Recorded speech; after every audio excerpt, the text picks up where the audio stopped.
Good morning all of you. Welcome to the global world. Session को आज हम लोग यहाँ पर स्टार्ट करेंगे। आज के सेशन में हम लोग यहाँ पर ईवीएस पर्यावरण अध्ययन का एक टॉपिक पढ़ने वाले, भवन निर्माण और उसमें क्या क्या सामग्री प्रयुक्त होती है, ए टू जेड सारी चीज़ों के बारे में सेशन में डिस्कस होने वाला है। सो जितने भी स्टूडेंट चैनल पर न्यू हैं, चैनल को सब्सक्राइब कर लीजिए ताकि इसी तरीके से वीडियोज़ के नोटिफिकेशन आपको मिलते रहें। और साथ ही व्हाट्सएप ग्रुप में जुड़ने के लिए आप मैसेज कर सकते हैं 7770803840। इस पर व्हाट्सएप करके आप व्हाट्सएप ग्रुप में भी ऐड हो सकते हैं। जितने भी स्टूडेंट के पास ईवीएस के नोट्स हैं वो ज़रूर से टैली करते जाएंगे। जो जो भी चीज़ें आपको इंपॉर्टेंट लगती है आप उनको हाईलाइट करते रहेंगे ताकि एग्जाम टाइम में आपको रिवीजन करने में आसानी हो। और यदि जो न्यू स्टूडेंट है उन्हें कोई भी कोर्स बाय करना, आपका सीडीपी का कंप्लीट कोर्स अवेलेबल है, ईवीएस का कंप्लीट कोर्स आपका अवेलेबल है, कंप्लीट नोट्स अवेलेबल हैं और मैथ्स पेडागोजी के भी आपके कंप्लीट नोट्स अवेलेबल है। किसी भी प्रकार के नोट्स को बाय करने के लिए आप संपर्क कर सकते हैं 8770803840 पर। ठीक है, तो सेशन को हम लोग यहाँ पर स्टार्ट कर रहे हैं। कुछ भवन निर्माण से संबंधित सामग्री के बारे में जानेंगे और ये नोट्स कहाँ से बनाए गए हैं। ये आपकी क्लास 7th की बुक है सामाजिक विज्ञान की, उसमें कुछ जानकारी इनके बारे में दी गई है, तो वहीं से ये पूरा टॉपिक आपका रेडी किया गया है। ठीक है, तो आप चाहें और डिटेल में भी पढ़ना तो आप एनसीईआरटी की क्लास 7 की बुक को फॉलो कर सकते हैं। चलिए आगे बात करेंगे। सबसे पहले यहाँ जो स्टार्टिंग हो रही है, कुछ भारत की संस्कृति कल्चर के बारे में बताया हुआ है, तो उसको थोड़ा सा देख लेते हैं, फिर सामग्री के बारे में हम लोग वन बाय वन करके डिस्कस करते जाएंगे। तो प्राचीन समय से ही संसार के अनेक भागों में विविध प्रकार की शिलाएं भवन निर्माण के कार्यों में आती रही है। ठीक है, बहुत सारी शिलाएं हो गई, पत्थर हो गए, इन सभी का प्रयोग किया जा रहा है, चट्टानों को काट काट कर बनाया जा रहा है। भारत भी उन देशों में ही आता है जो सहस्त्र वर्षों से निपुण है और आज विभिन्न प्रकार के पत्थरों से निर्मित अनेक भवन जो है हमारी सभ्यता और संस्कृति के प्रतीक है। लाइक आप राजस्थान के जितने भी महल हैं सभी को भी कंसीडर कर लें, है ना। तो भारत में कई सारी ऐसे भवन हैं जो हमारी सभ्यता और संस्कृति का प्रतीक है। मध्यकाल एवं आधुनिक काल में भी अनेक भवन इन पत्थरों से बनाए गए जो सुंदरता के उत्कृष्ट उदाहरण है। भवन निर्माण में प्रयुक्त शिलाओं में कुछ विशेषताएं होनी आवश्यक है। लाइक ऋतु शरण को रोकने की क्षमता, लाइक सर्दी गर्मी बरसात जैसा भी समय हो, है ना, तो उसकी वजह से उसका शरण ना हो, है ना। उस दूसरा है खनन में सुगमता, आसानी से उसका खनन किया जा सके। वर्ण और सुंदरता, उसका कलर भी अच्छा होना चाहिए और दिखने में भी सुंदर होना चाहिए। अब इनकी कुछ विशेषताएं हो सकती है जैसे कि बहुत से प्राकृतिक पदार्थ हो गए, मिट्टी हो गई, बालू हो गई, लकड़ी हो गई, चट्टाने हो गई, पत्तियां हो गई, इन सभी का प्रयोग जो है निर्माण के लिए किया जाता है, भवन निर्माण में कर सकते हैं। और आप सोच रहे होंगे पत्तियां, मिट्टी, बालू कैसे प्रयोग होगा, तो वन बाय वन करके सारे टॉपिक को डिस्कस करेंगे। इसके अलावा अब अनेक प्रकार के कृत्रिम या मानव निर्मित पदार्थ होते हैं। तो यदि सबसे इजी लेवल का क्वेश्चन बनेगा ना तो वो कुछ ऐसा बन जाएगा कि निम्नलिखित में से कौन से ऐसे प्राकृतिक पदार्थ है जिसे भवन निर्माण में प्रयोग किया जाता है। तो ये सारी की सारी चीज़ें आपके प्राकृतिक में आएगी और कृत्रिम जो मानव ने बनाई है ना। अब हम लोग उसको भी डिस्कस कर लेंगे कि कृत्रिम में जैसे सीमेंट हो गया, इस्पात हो गया, एल्यूमिनियम हो गया, है ना, ये सारी की सारी चीज़ें, कांच हो गया, ये सारी की सारी चीज़ें किस में आएगी, कृत्रिम के अंदर आएगी। ठीक है, अब घर की जो कैटेगरी होती है वो दो प्रकार से हो सकती है। आवासीय होती है, आवासीय रेसिडेंशियल जिसे हम लोग बोलते हैं, जिसे आवासीय भवनों को घर कहा जाता है। दूसरा होता है बहुमंजिला, मल्टी स्टोरी बिल्डिंग्स। तो बहुमंजिला भवनों की विशेषता है कि उपयुक्त भूमि का क्षेत्रफल नियत रखते हुए, इतनी क्षेत्रफल हम लोग बोल लेंगे, इस भूमि का जो क्षेत्रफल है वो इतना ही है ना। मान लो एक आवास जो है, किसी का घर है, वो भी इतने ही साइज का है। और ये जो बहुमंजिला होती है इसके ऊपर एक से ऊपर एक मंजिल बढ़ाकर क्या किया जाता है, कम जगह में और कम पैसे में जो है ज़्यादा से ज़्यादा मंजिल यहाँ पर बना दी जाती है और कई लोगों के रहने का आवास यहाँ पर निर्मित किया जा सकता है। ठीक है, तो दो प्रकार से होता है, एक तो आवासीय होता है और दूसरा मल्टी स्टोरी होता है। ठीक है, तो ये एक बेसिक घर को कैटेगराइज किया हुआ है हमने उसके निर्माण के आधार पर। ठीक है, जैसे कि हर एक तरीके से टॉपिक आता है, जैसे आपने एक आवास वाला चैप्टर देखा है तो हमने उसमें भी 3 अलग अलग तरीके से कैटेगराइज किया था कि जानवरों के रहने के लिए, इंसानों के रहने के लिए, फिर मौसम के अकॉर्डिंग डिवाइड किया था, है ना, कि मौसम के अकॉर्डिंग कौन कौन से, जहाँ बहुत ज़्यादा बारिश होती है वहाँ पर बांस के घर होते हैं, कई जगह ढलाऊ घर होते हैं, तो वो कैटेगरी अलग अलग होती है। अभी हम लोग बात कर रहे हैं निर्माण के आधार पर, तो निर्माण के आधार पर 2 प्रकार के होते हैं, आवासीय और बहुमंजिला। ठीक है, अब क्या क्या सामग्री प्रयोग करोगे जो कि प्राकृतिक होगी। ठीक है, ये बहुत ही इंपॉर्टेंट है, आपको बस ये पता होना चाहिए जो प्रकृति से ही डायरेक्टली हमें प्राप्त हो रही है, हल्का सा कुछ मॉडिफिकेशन करके हम लोग उसको प्रयोग कर सकते हैं। जैसे संगमरमर हो गया, इसका हम लोग थोड़ा डिटेल में डिस्कशन करेंगे क्योंकि इससे क्वीज बनती है। ट्रेवराइन हो गया जो अपनी छत वगैरह पे प्रयोग करते हैं। इसी तरीके से आपका सिलखड़ी हो गया, मारने हो गया, बलुआ पत्थर हो गया, स्लेट हो गया, ग्रेनाइट हो गया, शेल हो गया, बेसाल्ट हो गया, बजरी हो गया, इसके बारे में भी डिस्कस करेंगे। पीटर हो गया, सैंडी हो गया। तो ये सारे के सारे क्या है, ये सारे के सारे प्राकृतिक आते हैं। ठीक है, प्राकृतिक सामग्री के अंदर इनको कंसीडर किया जाता है। ओके, अब कृत्रिम सामग्री की यदि हम लोग बात करेंगे तो कृत्रिम सामग्री के अंदर ईंट और चौक, जो टाइल्स वगैरह होती है, चौके जिसे हम लोग बोलते हैं, ईंट हो सकती है, चौके हो सकते हैं, सिरेमिक हो सकते हैं, कांच हो सकते हैं, ये सारी की सारी क्या है, मानव के द्वारा निर्मित की गई है। ठीक है, प्राकृतिक सामग्री से मानव के द्वारा निर्मित की गई ये सामग्री है। तो प्राकृतिक आपने देख लिया, कृत्रिम आपने देख लिया, आवास के प्रकार आपने देख लिए, 3 टॉपिक हो गए। अब हम लोग 1 बाय 1 करके कुछ ऐसी चीज़ें जिनसे थोड़ा सा आपका स्टैटिक जीके पूछा जा सकता है, उनको यहाँ पर कवर कर लेंगे। देखो, भारत में कच्ची ईंटों से मकान बनाने की परंपरा है। भारत में हमेशा से निर्माण सामग्री के रूप में मिट्टी का सबसे अधिक मात्रा में प्रयोग होता है। कुछ भी आपको भवन निर्माण वगैरह करना है तो आपको मिट्टी तो डेफिनेटली लगेगी। ठीक है, और जितनी भी चीज़ें आप बनाओगे उसमें कहीं ना कहीं मिट्टी का प्रयोग तो होगा ही, है ना। तो हमेशा से मिट्टी का प्रयोग होता रहा है तथा इसकी यह संस्कृति का भी हिस्सा है। परंपरागत रूप से विभिन्न क्षेत्रों में स्थलाकृति, जलवायु और आवश्यकताओं के आधार पर मिट्टी के दीवारों के निर्माण में काफ़ी अंतर है। लाइक आप ऐसे इलाकों की बात करेंगे जहाँ पर मरुस्थल है या फिर बहुत ही ज़्यादा गर्मी पड़ती है ना, तो वहाँ पर मिट्टी की दीवारें कुछ अलग तरीके से काफ़ी मोटी बनाई जाएगी। तो कई तरीके से मौसम और जलवायु के अनुसार इनमें अंतर रहता है। मिट्टी का घर बनाने की कुछ विधियाँ दे रखी है। ढेला बना सकते हैं आप टट्टर व लेप के माध्यम से, सनी हुई मिट्टी, कच्ची ईंट व कतरन ब्लॉक जो होते हैं उनके माध्यम से आप यहाँ पर अपनी मिट्टी की घर को यहाँ पर बना सकते हैं। ठीक है, कुछ के बारे में हम लोग अभी डिस्कस कर लेंगे। लगभग आप मानेंगे तो 55% भारतीय मकानों की जो दीवारें हैं आज भी कच्ची है, मतलब अभी भी हम लोग इतना उस पर आश्रित हैं। जैसे कि मिट्टी और कीचड़ के मकान आप यहाँ पर देख सकते हैं, इस तरीके से बनाए जाते हैं। मिट्टी हम लोग बेसिकली इसको बोल सकते हैं।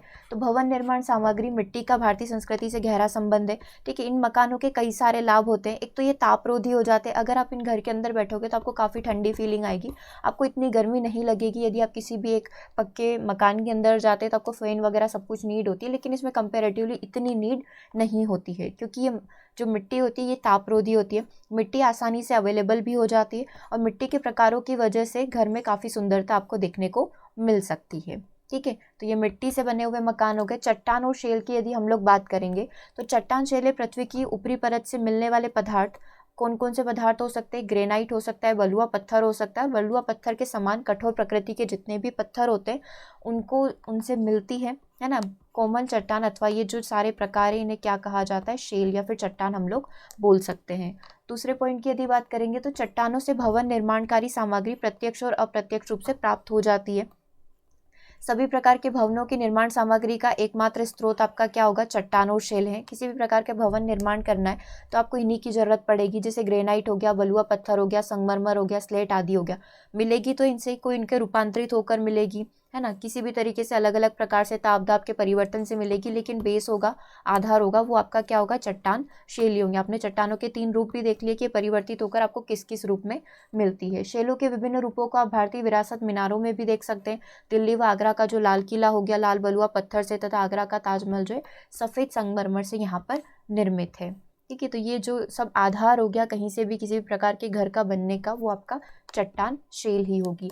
अब यहाँ पर घर का एक प्रकार है थेच छप्पर करके, इसकी हम लोग यहाँ पर बात कर लेते हैं। थेच दुनिया में सबसे अधिक इस्तेमाल की जाने वाली छत है। आपने देखा होगा इस प्रकार से मिट्टी का ही मकान पूरा होता है और इस प्रकार से झाड़ियों से पाल वाल ढककर उसको जो घर को कवर किया जाता है, घर की जो छत बनाई जाती है ना, उसे हम लोग थेच या फिर छप्पर यहाँ पर बोलते हैं। इस प्रकार का कुछ घर रहता है झोपड़ी टाइप का।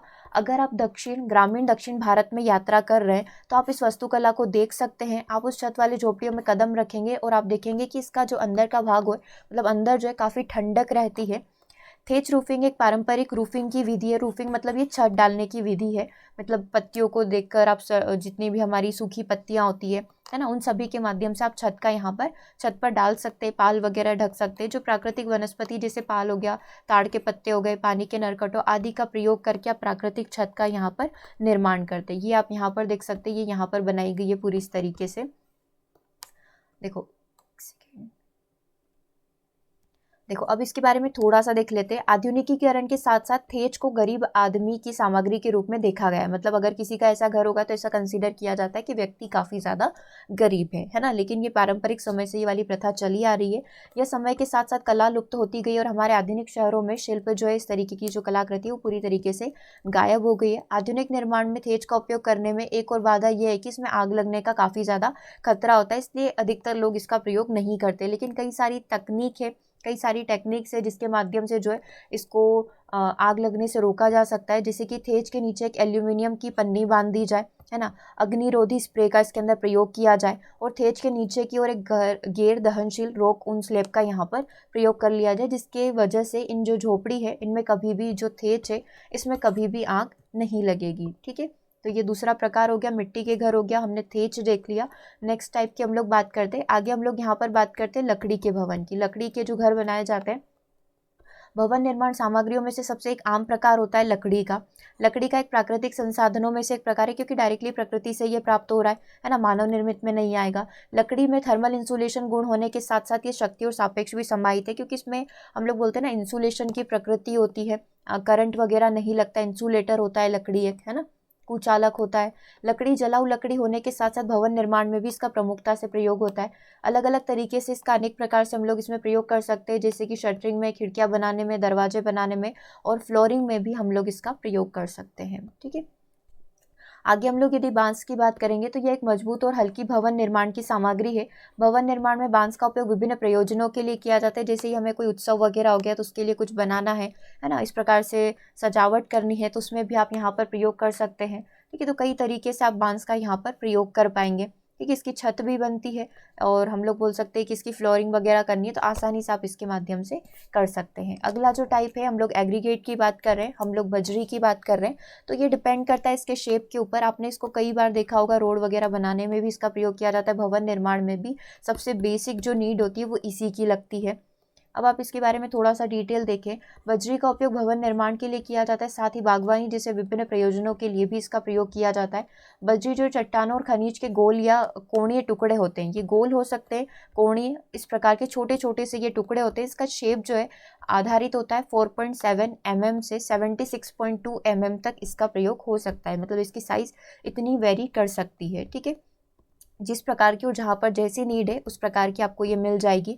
ठीक है, बजरी की एक बड़ी असर क्षमता होती है, असर क्षमता इन द सेंस कि आप इसके ऊपर भारी वाहन लेकर जा सकते हैं, है ना, और ये बड़े से बड़े बिल्डिंग का जो भार है वो ढो सकती है। असर क्षमता मीन्स कि प्रति यूनिट क्षेत्र का सुरक्षित भार जिसको जमीन ढो सकती है। कुछ ग्रामीण क्षेत्रों में बजरी का उपयोग सड़कों की सतह पर भी किया जाता है। ठीक है, तो ये बजरी काफ़ी महत्वपूर्ण हिस्सा होती है भवन निर्माण के लिए। आगे यदि हम लोग बात करेंगे सैंड की, रेत की यदि बात करें तो सबसे पुरानी सामग्री में से एक है, हर जगह प्रयोग होगा ही अगर हम लोग इस प्रकार के भवन निर्माण वगैरह कर रहे हैं। ठीक है, व्यक्तिगत कणों या फिर मिट्टी के दानों को हमारी नग्न आंखों से, मतलब इसको हम लोग डायरेक्टली देख सकते हैं, इतने ज़्यादा महीन भी नहीं होते, मोटे कण इसमें पाए जाते हैं। इसके यदि साइज़ की हम लोग बात करेंगे तो 0.07 mm से 4.75 mm तक इसके कणों का आकार हो सकता है। ठीक है, अलग अलग तरीके से मिलती है ये। रेत मोटे तीक्ष्ण कोणीय कणों का सम्मिश्रण रहित है। रेत कंक्रीट के कच्चे माल में से एक हिस्से से प्राप्त होती है और समुद्री तटों, नदी के तल आदि से आप इसे यहाँ पर प्राप्त कर सकते हैं। तल छटी वगैरह में से आप इसे निकाल सकते हैं। उसके आगे वाले भाग की यदि हम लोग यहाँ पर बात करें, नेक्स्ट पॉइंट की बात करें, ईंट के ब्लॉक की यदि हम बात करें तो ये कच्ची और पक्की दोनों हो सकती है। कच्चे के बारे में अभी हमने देखा, तो ईंट भट्टा जो होता है इससे बनती है, ये ईंट भट्टे में बनती है। इस प्रकार से भवन निर्माण में उपयोग होने वाली सबसे छोटी और आयताकार इसका शेप रहता है। ईंटों का उपयोग लगभग सभी स्थानों पर आप देख सकते हैं। आमतौर पर भवन निर्माण में अधिकांश कार्यों के लिए इसका उपयोग किया जाता है। जिस स्थान पर पत्थर उपलब्ध नहीं होते वहाँ पर ईंटों का उपयोग करके पत्थर ना होने की जो है उसके विकल्प के रूप में आप लोग इसे प्रयोग कर सकते हैं। ठीक है, तो ये कच्ची भी होती है, मतलब कच्ची ईंटें भी बनाई जाती है मिट्टी से और डायरेक्टली इस तरीके से इसको पकाकर भी रेडी किया जाता है। ठीक है, आगे हम लोग बात करें बलुआ पत्थर की, तो यह पत्थर मुख्य रूप से विंध्य पर्वतमाला में प्राप्त होता है। अधिकता से आपको ये वहीं मिलेगा। इसके इतने विशाल स्रोत है या इतनी अधिक सुविधा से मिल जाता है कि अनेक कार्यों में इसका आप लोग प्रयोग कर सकते हैं। ठीक है, सहज ही आपको मिल जाएगा। विंध्य पर्वतमाला का बलुआ पत्थर समान आकार के सूक्ष्म कणों से निर्मित होता है और इसकी बनावट जो इसका टेक्सचर भी शिलाओं की तरह ही दिखता है। यह लाल, पीले तथा भूरे आदि वर्णों में पाया जाता है। अलग अलग कलर में आपको ये मिल सकता है। अनेक स्थलों पर इसके खनन केंद्र भी हैं। ठीक है, जहाँ से यह देश के विभिन्न भागों में भवन निर्माण कार्य के लिए इधर से उधर वितरित किया जाता है। भारत में उत्खनित सभी पत्थरों में इसका सर्वोच्च स्थान है, मतलब सबसे अधिकता से आपको कौन सा पत्थर देखने को मिलेगा, बलुआ पत्थर यहाँ पर देखने को मिलेगा। आगे हम लोग बात कर लेते हैं चूना पत्थर की। तो भारत में चूना पत्थर भी देश के अनेक भागों में प्रचुर मात्रा में पाया जाता है। उत्तम वर्ग का चूना पत्थर जो है आजकल लोह तथा इस्पात में फ्लक्स के रूप में पाया जाएगा। अनेक रासायनिक कार्यों में भी इसका प्रयोग होता है। विरंजन चूर्ण, सोडा जो सोडा क्षार होता है, कैल्शियम कार्बाइड होता है, CaCO3 आदि के निर्माण में, शक्कर और वस्त्र उद्योग में भी इसका प्रयोग यहाँ पर किया जाता है। इसके अलावा आप देखेंगे तो सीमेंट वर्ग के चूना पत्थरों को विशाल बांध परियोजनाओं के समीप भी स्थित करना पड़ता है। यह अनेक उपयोगों के कारण चूना पत्थर के विशाल निक्षेप देश के अधिकांश भागों में उत्खनित हुए, मतलब कई जगह इनका खनन कार्य चल रहा है, क्योंकि बहुत अधिक मात्रा में हम लोगों को चूना पत्थर की यहाँ पर आवश्यकता होती है। ठीक है, बलुआ पत्थर हो गया, हम लोगों ने चूना पत्थर देख लिया। आगे हम लोग यहाँ पर बात करेंगे नेक्स्ट टाइप की। देखो इसमें और कुछ चीज़ें, हाँ इसमें आप थोड़ा सा करंट अफेयर्स यहाँ पर देख सकते हो कि ये कहाँ कहाँ से इसका खनन कार्य होता है। ठीक है, जैसे कि आप देख सकते हैं उड़ीसा हो गया, बिहार हो गया, यूपी हो गया, पंजाब हो गया, हिमाचल प्रदेश, मध्य प्रदेश, मद्रास, महाराष्ट्र और सौराष्ट्र इसके अंदर सम्मिलित है। ठीक है, रासायनिक वर्ग का जो चूना पत्थर है जो केमिकल्स वगैरह में प्रयोग होता है, आधिकारिक तौर पर इसकी खपत काफ़ी ज़्यादा है। उत्तर प्रदेश के देहरादून, मिर्ज़ापुर में, मध्य प्रदेश का जबलपुर, मद्रास का तीने वैली जिला और सौराष्ट्र के पोरबंदर तथा जूनागढ़ एवं असम की खासी पहाड़ियों में जो रासायनिक वर्ग का जो चूना पत्थर है वो अधिकता से मिलता है। ठीक है, आगे यदि हम लोग यहाँ पर बात करेंगे सीमेंट उद्योग की, तो सीमेंट उद्योग क्या है? वर्तमान तथा भविष्य में आवश्यक सीमेंट के लिए भारत में जो मूल कच्चा माल है, क्योंकि इसी से निर्माण होगा, है ना, चूना पत्थर, जिप्सम, बॉक्साइट हो गया, लैटेराइट मिट्टी हो गई और कोयला हो गया, इसी से इसका निर्माण होगा। तो ये भरपूर मात्रा में ये अवेलेबल है। भारत में सीमेंट के कारखाने अपने कार्य में देशी चूना पत्थर के रूप में इसका प्रयोग किया जाता है सीमेंट को निर्मित करने के लिए। उसके आगे यदि हम लोग बात करेंगे जिप्सम की, तो गत कई वर्षों में भारत में जिप्सम की खपत दिन पर दिन बढ़ती जा रही है। सिंदरी खाद संयंत्र स्थापित होने के पूर्व जिप्सम के उत्पादन का अर्धांश केवल सीमेंट में ही प्रयोग किया जाता था और राजस्थान के जिप्सम निक्षेप जो जिप्साइट के रूप में बीकानेर तथा जोधपुर में पाए जाते हैं। जिप्सम राजस्थान में आपको कहाँ पर देखने को मिलेगा? बीकानेर तथा जोधपुर के अंदर। ठीक है, आगे यदि हम लोग बात करेंगे संगमरमर की, तो संगमरमर के बारे में क्या चीज़ें हैं? प्राचीन, मध्यकाल और अर्वाचीन काल में भी भारत में अनेक भव्य भवन जो है संगमरमर से निर्मित थे। यद्यपि भारत में अनेक स्थानों पर संगमरमर प्राप्त होता है, तथापि उत्तरी पश्चिमी भारत का संगमरमर अपने गुणों में, मतलब जो उत्तरी पश्चिमी का जो संगमरमर है वो काफ़ी ज़्यादा उपयोगी है ना, अद्वितीय है। नागौर जिले महाराष्ट्र का जो जो हमारे राजस्थान का जो नागौर जिला है, इसमें मकराना नामक स्थान का संगमरमर जो है काफ़ी ज़्यादा सुंदर है, जो आगरा स्थित ताजमहल में इसी का प्रयोग यहाँ से किया गया था। ठीक है, राजस्थान के अनेक भागों में विभिन्न वर्णों एवं विभिन्न आकार के कणों के द्वारा निर्मित संगमरमर प्राप्त होते हैं। इसके प्राप्ति स्थान क्या क्या है? जोधपुर है, जयपुर है, उदयपुर है और अलवर है। इसी प्रकार से हम लोग मद्रास की बात करेंगे तो मद्रास के कोयम्बटूर तथा मैसूर जिलों में भी भूरे श्वेत रंग का स्वर्ण जो संगमरमर है वो प्रेजेंट है। मध्य प्रदेश की बात करेंगे तो जबलपुर हो गया, बैतूल हो गया, छिंदवाड़ा हो गया और महाराष्ट्र की बात करेंगे तो महाराष्ट्र में जो है नागपुर तथा सिवनी जिलों में भी संगमरमर के आपको क्षेत्र मिल सकते हैं, ना, उसके निक्षेप यहाँ पर आपको मिल सकते हैं। तो भवन निर्माण में कौन कौन सी सामग्री प्रयोग होती है? ग्रेनाइट हो गया, बेसाल्ट हो गया, चार्नोकाइट हो गया। अनेक शिलाएं भारत के विभिन्न भागों से मिलती है तथा सुविधा अनुसार खनन स्थानों के समीप के क्षेत्रों में ही इसका प्रयोग जो है भवन निर्माण के कार्यों में किया जा सकता है। ठीक है, तो ये सारी चीज़ें जो है भवन निर्माण के लिए अवेलेबल है। ओके, चलिए इसके आगे बात करेंगे हम लोग।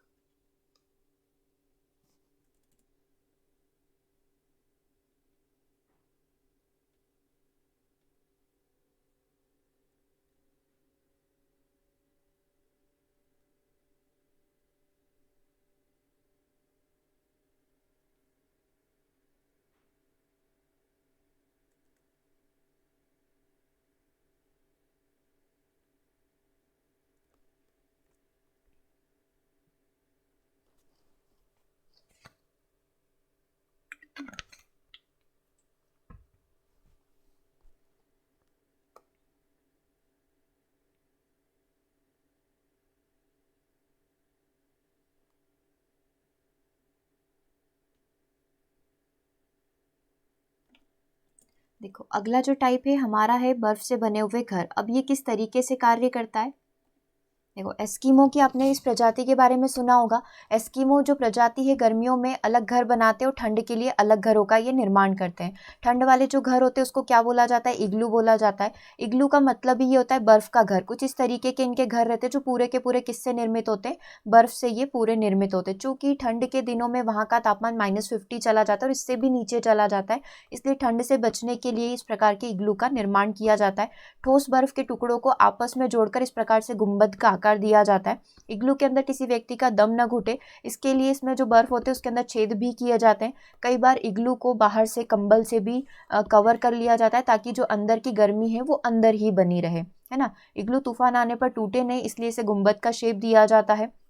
और कई बार क्या किया जाता है, कई बार सील या कैरिबो जो कि हिरण की एक प्रजाति होती है जो वहीं पर पाई जाएगी, है ना, इस प्रकार से ध्रुवीय प्रदेशों पर ही ये प्रजाति आपको दिखने को मिलती है। तो इस प्रकार के चमड़े से भी इनकी खिड़की का निर्माण किया जाता है। इग्लू को बनाने में आप देखेंगे कम से कम 1.5 घंटे का वक्त लगता है। और कई देशों में इग्लू जैसे होटल भी बनाए जाते हैं क्योंकि लोगों को उसमें रहना पसंद होता है, मतलब ऐसे ही कुछ शौक के लिए रहते हैं। तो इग्लू के होटल भी बनाए जाते हैं, इग्लू के घर बनाए जाते हैं, है ना, जैसे कि स्वीडन हो गया, फिनलैंड हो गया, नॉर्वे हो गया, ऑस्ट्रेलिया हो गया। तो यहाँ पर आपको इग्लू वाले होटल्स देखने को मिल सकते हैं। इस प्रकार से घर बनाकर दिए जाते हैं और लोग उसमें रहते हैं। ठीक है, तो मेनली जो बनाया जाता है एस्किमो प्रजाति के द्वारा बनाया जाता है क्योंकि वो कुछ समय क्या करते हैं, इस प्रकार के घरों में निवास करते हैं। ठीक है, तो कुछ टाइप के घरों के बारे में आज के सेशन में हम लोगों ने डिस्कस कर लिया है। अब इसमें कुछ टाइप और बचे, तांबा, कांच वगैरह हो गया, इनका प्रयोग हम लोग घरों के अंदर कैसे कैसे कर सकते हैं तो उसको हम लोग फिर डिस्कस करेंगे। ओके, तो सेशन कैसा लगा कमेंट करके ज़रूर से बताएंगे। मिलेंगे हम लोग नेक्स्ट सेशन में। Thanks for watching.